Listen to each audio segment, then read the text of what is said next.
आज हम लोग जून 2014 का सेकंड पेपर हल करेंगे। हमारा पहला क्वेश्चन है, एकल प्रमुख भू आकृतिक प्रक्रिया द्वारा उत्पन्न भूदृश्य कहलाते हैं। तो इस प्रकार के जो भूदृश्य हैं वो सरल भूदृश्य कहलाते हैं। मेरा अगला क्वेश्चन है कि दीर्घ आकारी समान शीर्षों के बालू के कटक जो प्रचलित पवनों के समानांतर फैले हैं परंतु निपाती अग्रांतों के बगैर हैं को किस नाम से पुकारा जाता है? तो व्हेल बैक के नाम से पुकारा जाता है। अगला क्वेश्चन है, ऐसी नदी घाटियों को जिनके मार्गों का नियंत्रण ऐसे कारकों द्वारा होता है जिन्हें निर्धारित नहीं किया जा सकता को कहते हैं। तो इस प्रकार के जो होते हैं वो अक्रमवर्ती कहलाते हैं। सूची फर्स्ट को सूची सेकंड से सुमेलित करें और नीचे दिए खूंटों से सही उत्तर का चयन करें। तो यहाँ पर हम देखते हैं कि प्रिंसिपल ऑफ जियोमॉर्फोलॉजी ये है W.D. थानबरी की। The study of land forms R.J. Smalls. Unstable earth J. Stairs. और मार्फोलॉजी ऑफ द अर्थ ये है L.C. किंग। तो ए का दूसरा, बी का तीसरा, सी का चौथा और डी का फर्स्ट। तो इसका सही ऑप्शन होगा फर्स्ट। मेरा अगला क्वेश्चन है कि ढाल प्रतिस्थापन मॉडल किसने प्रतिपादित किया? यानी स्लोप रिप्लेसमेंट। तो स्लोप रिप्लेसमेंट पैंक ने प्रतिपादित किया था। निम्नलिखित में से किसने अवलोकन किया कि तिब्बती पठार का ग्रीष्म तापन भारत पर मानसूनी परिसंचरण के लिए सर्वाधिक महत्वपूर्ण कारक है? तो वो है कोटेश्वरम। जलवायु वर्गीकरण की कोपेन की योजना के अनुसार ई प्रकार की जलवायु कहाँ पाई जाती है? तो ई प्रकार की जलवायु जम्मू कश्मीर में पाई जाती है। आपने देखा होगा ये जो ऊपर वाला पार्ट होता है ये पार्ट वो ई प्रकार होगा। यहाँ पर बर्फ़ जमी रहती माउंटेन एरिया है। अगला क्वेश्चन है, निम्नलिखित में से कौन सा पवन को प्रभावित करने वाला कारक नहीं है? कौन सा कारक जो है वो पवन को प्रभावित नहीं करता है? देखो, दाब प्रवणता डायरेक्ट रूप से पवन को प्रभावित करती है कि उच्च वायुदाब से निम्न वायु की तरफ पवन चलती है। घर्षण भी वायु को प्रभावित करती है। तो ये सही नहीं होगा, ये भी सही नहीं होगा क्योंकि घर्षण पवन को टकराव को यानी गति कम करती है। कोरियोलिस प्रभाव पवन की दिशा को परिवर्तित कर देता है। तो ये भी सही नहीं होगा। तो कौन सा आंसर सही होगा? चुंबकत्व। नीचे सूचीबद्ध स्थानों में से किसमें उच्चतम वार्षिक तापांतर होता है? उच्चतम तापांतर देखिए, जो विषुवत-रेखीय क्षेत्र होते हैं वहाँ पर रोजाना वर्षा होती है, तापमान भी होता है और वर्षा भी होती है। तो जो विषुवत-रेखीय क्षेत्र होते हैं वहाँ तापांतर बहुत कम होता है और वहीं उष्णकटिबंधीय क्षेत्र भी तापांतर अधिक होता है। पर सर्वाधिक तापांतर जो होता है वो मध्य अक्षांशीय महाद्वीपीय केंद्र में होता है। सर्वाधिक तापांतर कहाँ होता है? मध्य अक्षांशीय महाद्वीपीय केंद्र। तो इसका जो सही आंसर होगा वो यही होगा।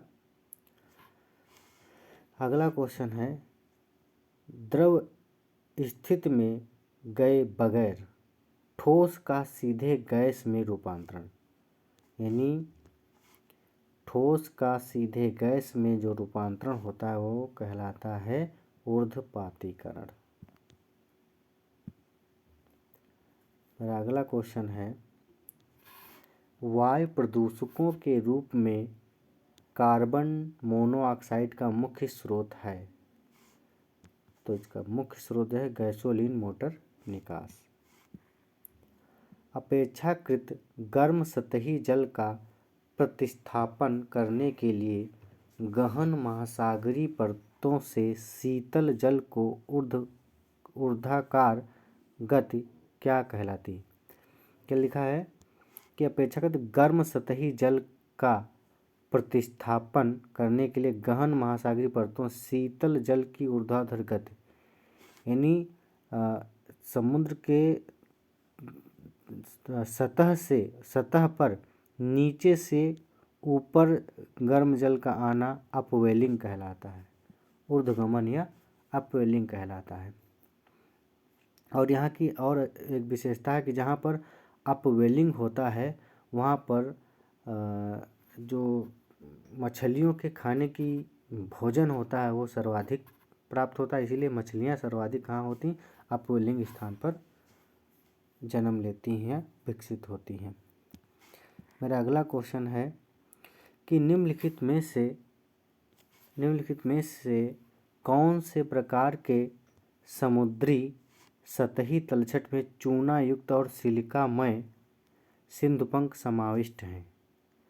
तो कौन? जीवजात। जो चूना युक्त और सिलिकामय सिंधुपंख होते हो जीवजात हो, बायोजेनिसस। मेरा अगला क्वेश्चन है शाकभक्षी और मांसभक्षी। शाकभक्षी और मांसभक्षी पशुओं जैसे शेर, गीदड़, लकड़बग्घा विशाल संख्या कहाँ पाई जाती है? तो इनकी जो विशाल संख्या पाई जाती है अफ्रीका के सवाना प्रदेश में पाई जाती है। अगला क्वेश्चन है सूची फर्स्ट को सूची सेकंड के साथ सुमेलित करें और नीचे दिए गए कूटों से सही उत्तर चुनिए। जो हरित पादप हैं वो उत्पादक कहलाते हैं। पशु परजीवी फिर पादप परजीवी, जो पादप परजीवी हैं वो प्राथमिक उपभोक्ता कहलाते हैं। पशु परजीवी वो द्वितीयक उपभोक्ता कहलाते हैं। कवक अपघटक कहलाते हैं। तो इसका सही आंसर क्या होगा? ए का चौथा, बी का तीसरा, सी का दूसरा और डी का फर्स्ट। तो इसका सही आंसर ए होगा। अगला क्वेश्चन है भूगोल में विधि विषयक उपागम किस पर बल देता है? विधि विषयक उपागम विधि निर्माण अध्ययन पर बल देता है। निम्नलिखित में से कौन सा युग्म सुमेलित नहीं है? पूछ रहा है कि सुमेलित नहीं है। तो इब्न खालदून, जो इब्न खालदून है वो मुकादिमा इनकी पुस्तक सही है। अल बालाखी ये भी सही है। अल मसूदी रूट्स एंड रियल्स ये गलत है। अल मसूदी की रूट्स एवं रियलिज्म नहीं है और सभी किताबें सही सुमेलित। तो इसका सही आंसर होगा सी। अगला क्वेश्चन है सूची फर्स्ट को सूची सेकंड के साथ सुमेलित करें और नीचे दिए गए कूटों से सही उत्तर का चयन कीजिए। भूगोलवेत्ता एफ रेडजल ये सामाजिक डार्विनवाद से संबंधित है। रिटर उद्देश्यवाद से संबंधित है। देखिए अब देखो, जैसे मान लीजिए हमको दो क्वेश्चन अच्छी प्रकार से पता है तो उसको हम मिलाने की कोशिश करेंगे। तो ए का डी यानी डी का फर्स्ट, तो यहाँ पर देखते हैं कि डी का फर्स्ट है। तो किसमें डी का फर्स्ट है? तो डी का फर्स्ट एक तो ये और ये, यानी हमारे दो ऑप्शन तो सही होंगे ही नहीं। फिर है दूसरे का सी। सी किसमें दूसरा है? तो सी इसमें दूसरा है। तो इसमें सी इसमें दूसरा है तो इससे तो कोई मतलब है ही नहीं। तो आंसर हमारा कौन सा सही हो जाएगा? ए। तो यानी ए का चौथा, बी का देखो जो ए है वो उसका क्या हो जाएगा? वो स्ल्यूटर हो जाएगा। हार्टसोन क्षेत्रीय भिन्नता हो जाएगा। तो आंसर क्या हो जाएगा इसका? ए। अगला क्वेश्चन है जर्मन भौगोलिक विचारधारा के विकास के सिलसिले में निम्न में से किसका सही अनुक्रम है? किसका सही अनुक्रम है? तो सबसे पहले पैसल, फिर रेडजल, हैटनर, फिर ट्रॉल। इसका आंसर बी सही होगा। विश्व रचना। कॉस्मोग्राफी शब्द किसने प्रतिपादित किया और उसे यूरेनोग्राफी तथा जियोग्राफी में विभाजित किया? तो इसका सही आंसर है ए हम्बोल्ट।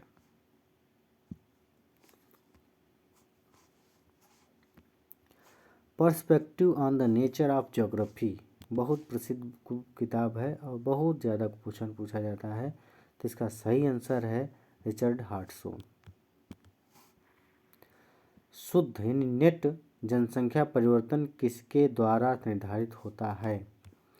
मर्त्यता और प्रजननता, यानी जो नेट जनसंख्या परिवर्तन है वो मृत्यु और जन्म से संबंधित होता है। तो ये ए इसका क्वेश्चन डी आंसर सही होगा। ग्रामीण घर किसका सूचक होता है? तो जो ग्रामीण घर होते हैं वो पर्यावरण के सूचक होते हैं। जैसे वहाँ का पर्यावरण होगा उसी प्रकार के वहाँ के घर होते हैं। जैसे शहर के घर देखिए, जो शहर का पर्यावरण होता है वो डिफरेंट होता है, तो वहाँ के मकान अलग हैं और गाँव के जो मकान हो एकदम अलग दिखाई पड़ते हैं।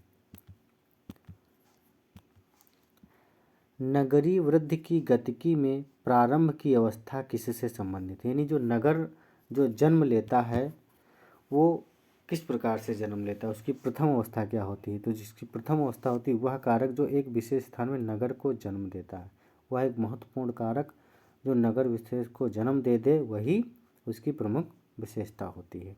तो इसका सही आंसर होगा 24 का ए। टुंड्रा में परिवहन का मुख्य साधन है। तो टुंड्रा प्रदेश में एस्किमो जनजाति रहती है। एस्किमो जनजाति कुत्ते जिसको खींचते हैं, एक गाड़ी होती है उसका प्रयोग किया जाता है जिसे स्लेज कहा जाता है। तो इसका आंसर सही होगा स्लेज। चेन्नई बंगलुरु गलियारे का विकास किस पर आधारित है? तो चेन्नई ऑटोमोबाइल्स के लिए प्रसिद्ध है और बेंगलुरु सूचना प्रौद्योगिकी के लिए। तो इसका सही आंसर क्या हो जाएगा? Question number A. हमारा 27 नंबर क्वेश्चन है, हाल ही से नगरीय औद्योगिक विकास में प्रमुख फोकस किस पर रहता है? जो नगरीय विकास है उसमें सर्वाधिक फोकस किस पे रहता है? तो वह है गुच्छ विकास, क्लस्टर डेवलपमेंट।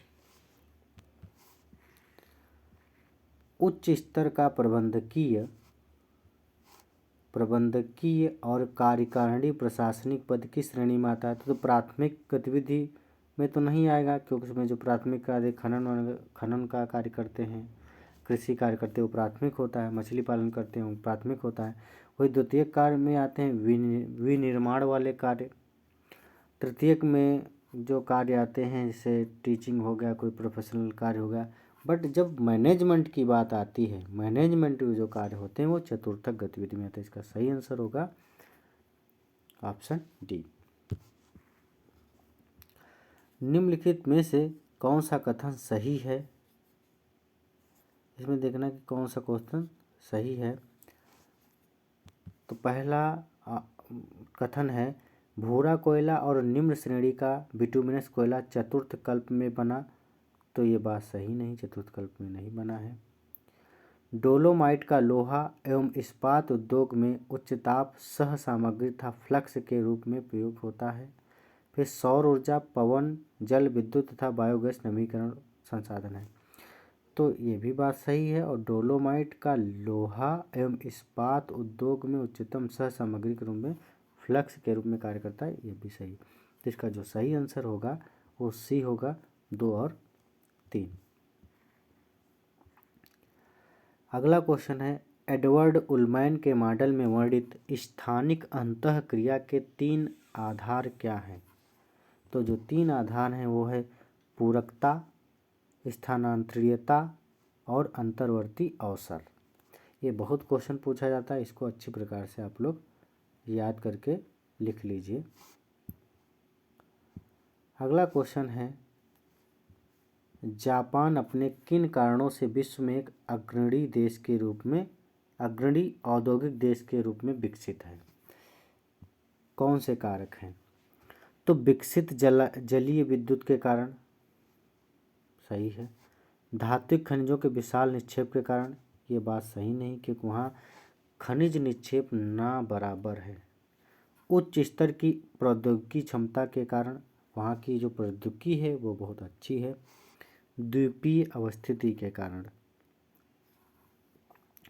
तो ये भी कुछ हद तक सही है, पर हम ऑप्शन के अनुसार देखते हैं जिसमें 2 पड़ेगा वो तो सही नहीं होगा। तो 2 इसमें पड़ रहा है तो ये भी गलत, 2 इसमें पड़ा ये भी गलत, 2 इसमें पड़ा ये भी गलत। तो इसका सही आंसर क्या हो जाएगा? सी, 1 और 3। नीचे 2 कथन दिए गए हैं, अब कथन दिए गए उनको बताना है। तो यहाँ देखते हैं कि उन्नत प्रकार के रबर वृक्षों के विकास और बाद में कृत्रिम रबर के साथ अमेजन बेसिन का रबर स्मृति से ज़्यादा कुछ नहीं रह गया है। अब कारण क्या है? संसाधन मानवीय संस्कृति द्वारा सृजित और नष्ट किए जाते हैं। ये बात सही है क्योंकि जो प्राकृतिक रबर आई है उसने जो कृत्रिम रबड़ आई है उसने प्राकृतिक रबड़ को धो के रख दिया है प्रकार से, क्योंकि उसमें जो प्राकृतिक रबड़ है उसमें टाइम बहुत लगता है, उसमें खर्चा बहुत लगता है, और ये कृत्रिम रूप से अच्छी प्रकार से तैयार कर दी जाती है, जिससे जो प्राकृतिक रबड़ है वो प्रभावित हुई है। तो अभिकथन और कारण दोनों सही और व्याख्या भी करते हैं, तो इसका सही आंसर हो जाएगा आपका सी, ए और दोनों सही और आर की व्याख्या करता है। अगला क्वेश्चन है, निम्नलिखित में से किस संस्कृत क्षेत्र की विशेषताएं हैं? कौन सा क्षेत्र है जो उन विशेषताएं? प्राचीन सभ्यता और क्लासिकी संस्कृति की परंपरा, फिर प्राचीन नगर राज्यों का उत्थान, कृषि और अंगूर की खेती समेत बागवानी का महत्व। जब अंगूर की खेती की बात आ जाए तो बिना कुछ सोचे आप लोग क्या मार दीजिए? भूमध्य सागरीय क्षेत्र। तो ये भूमध्य सागरीय क्षेत्र की विशेषताएं हैं, तो इसका सही आंसर होगा सी। अगला क्वेश्चन है, पितृसत्तात्मक समाज और स्त्रियों की प्रभावशाली स्थिति के सह अस्तित्व की विरोधाभासी स्थिति किस जनजाति की विशेषता है? समाज पितृसत्तात्मक है परंतु वहाँ की जो स्त्रियों की स्थिति है वो बहुत प्रभावशाली है। यह स्थिति थारू जनजाति में पाई जाती है। अगला क्वेश्चन हमारा है, लोक नीति का भूगोल किसके भौगोलिक अध्ययन के साथ संबंधित है? लोक नीतियों का सृजन और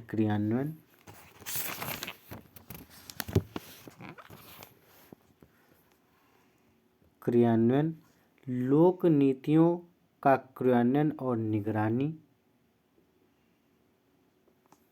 लोक नीतियों का सृजन और मूल्यांकन, लोक नीतियों का मूल्यांकन। तो इसका सही आंसर है बी, 2 और 3। अगला क्वेश्चन है, निम्नलिखित में से कौन सी भाषा सेमिटो हेमिटिक भाषाई परिवार है? तो उसका सही आंसर है हेब्रो। जो पूर्वी यूरोप पर शासन करता है वह हृदय स्थल पर शासन करता है।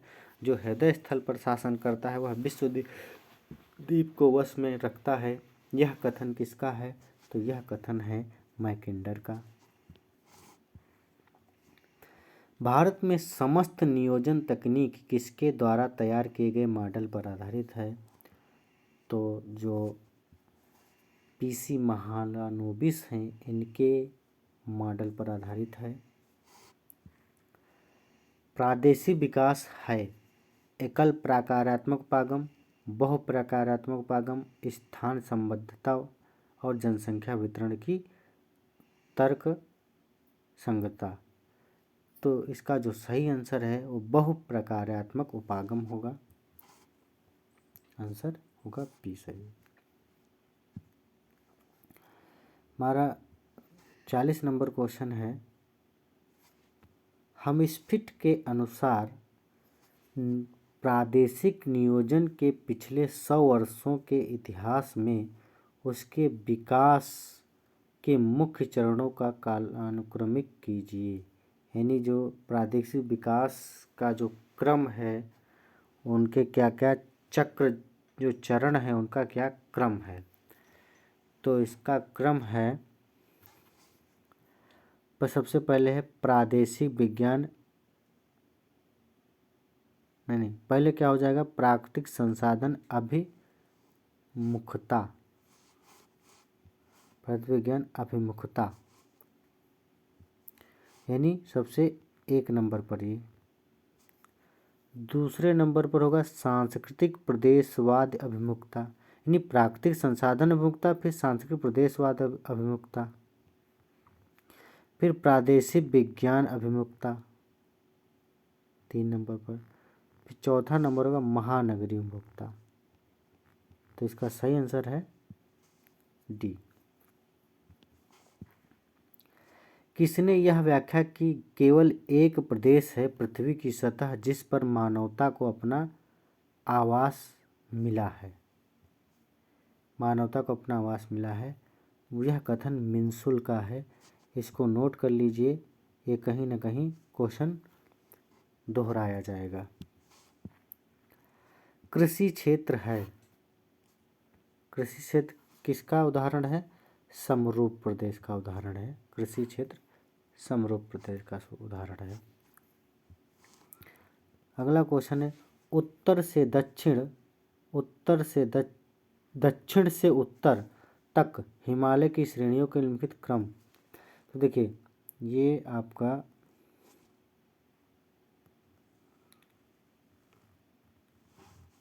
इंडिया का ऊपर वाला पार्ट है, जहाँ पर जैसे मान लीजिए ये जो श्रेणी है ये आपकी हो गई पीर पंजाल, पीर पंजाल के ऊपर फिर जास्कर, जास्कर के ऊपर फिर है आपका लद्दाख, और लद्दाख के ऊपर जो है वो काराकोरम है। तो इसका सही आंसर क्या हो जाएगा, डी। कोयले के उत्पादन की मात्रा तथा गुणवत्ता के संबंध में भारत का सबसे पुरातन तथा सबसे समृद्ध कोयला क्षेत्र कौन सा है। देखा कोयले के उत्पादन की मात्रा, एक तो मात्रा गुणवत्ता दोनों की बात की जा रही, मात्रा तथा गुणवत्ता के संबंध में भारत का सबसे पुरातन तथा सबसे समृद्ध। तो इसका सही आंसर है रानीगंज।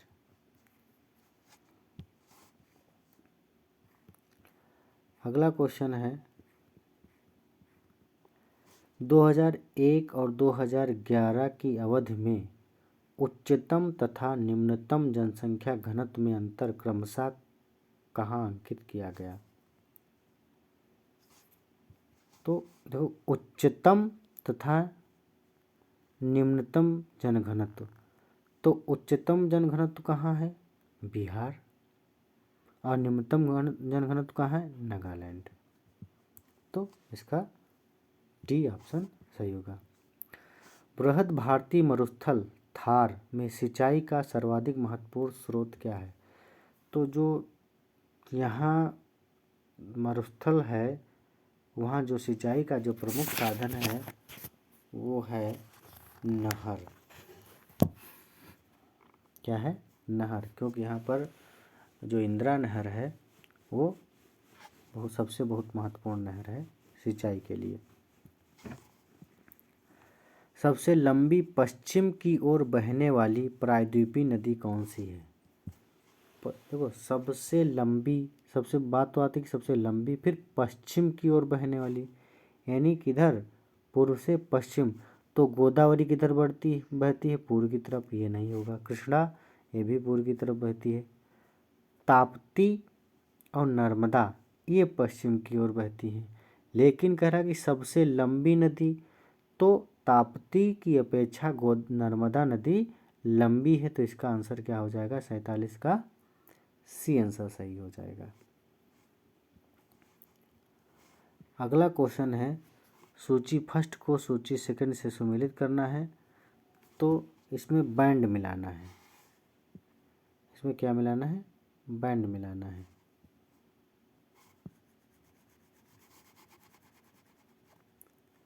तो हम बैंड मिलाते हैं। तो जो दृश्यमान क्षेत्र है, हम लोगों को पता है कि दृश्यमान 0.7 से नहीं, जो दृश्यमान है 0.4 से 0.7 है, यानी ए का जो आंसर होगा वो चौथा होगा। अब दृश्यमान के बाद क्या आता है? अवरक्त। दृश्यमान के आता है लगभग अवरक्त। तापीय का अवरक्त एक लगभग अवरक्त, तो लगभग अवरक्त वाला ये हो जाएगा। फिर है सूक्ष्म तरंग। तो सूक्ष्म तरंग 1 मीटर से 1 मिलीमीटर से 1 मीटर। तापीय अवरक्त 8 से 12 सूक्ष्म मीटर। तो इसका देखिए, ए का चौथा, बी का तीसरा, तो ए का चौथा, बी का तीसरा, तो क्या मिल रहा है? ए का चौथा, बी का तीसरा, सी का दूसरा, डी का फर्स्ट। अगला क्वेश्चन क्या है कि निम्नलिखित में से किस प्रकार के आंकड़े का वितरण दर्शाने के लिए प्रवाही मतलब फ्लो मानचित्रों का उपयोग किया जाता है?